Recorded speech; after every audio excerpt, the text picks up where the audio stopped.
ছবিতে যাকে দেখতে পাচ্ছেন তার নাম দুর্গা ওরফে কানুপ্রিয়া আগরওয়াল, ভারতের প্রথম টেস্ট টিউব বেবি। দুর্গা পুজোর প্রথম দিনে জন্ম হয়েছিল, তাই নাম দেওয়া হয়েছিল দুর্গা। কিন্তু দুর্গার জন্মের সাথে এক করুণ কাহিনী জড়িয়ে আছে।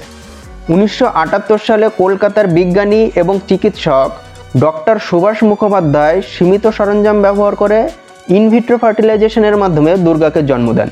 কিন্তু দুঃখের বিষয় হলো সুভাষ মুখোপাধ্যায়ের কৃতিত্ব তখন স্বীকৃতি পায়নি। সরকারি কমিটি তার কাজকে প্রত্যাখ্যান করে, এমনকি তাকে বিদেশের সম্মেলনেও যেতে দেওয়া হয় না। সমাজ ও সহকর্মীদের অবিশ্বাস আর লাঞ্ছনা সহ্য করতে না পেরে 1981 সালে তিনি সুইসাইড করেন। তার অনেক বছর পর 1997 সালে ডক্টর টি.সি. আনন্দ কুমার, যিনি হর্ষা চাওড়াকে জন্ম দিয়েছিলেন, তিনি ডক্টর সুভাষ মুখোপাধ্যায়ের নোট পড়েন। পরীক্ষা করে তিনি স্বীকার করেন যে দুর্গাই ভারতের প্রথম টেস্ট টিউব বেবি। পরে Indian council of medical research আনুষ্ঠানিকভাবে ডক্টর মুখোপাধ্যায়কে কৃতিত্ব দেয়, কিন্তু আনফর্চুনেটলি তার জীবদ্দশায় তিনি কৃতিত্ব পাননি।